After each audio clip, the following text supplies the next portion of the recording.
sebuah niat. Tadi yang saya katakan niat pertama supaya berpahala, kita sedang mencari nafkah. Itu berpahala. Yang kedua, kita sedang ibadah. Kenapa ibadah? Karena yang kita lakukan hal-hal baik. Dari nafkah juga ibadah. Sehingga lakukanlah dengan sempurna. Karena ibadah tanpa niat dan tanpa kesempurnaan itu nggak ada pahala, rugi aja.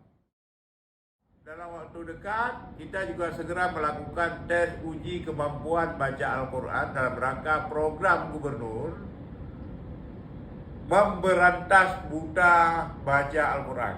Kita ini orang Islam, kita ini daerah syariat Islam. Sedih kita kalau ternyata siswa kita tidak mampu membaca Al-Quran.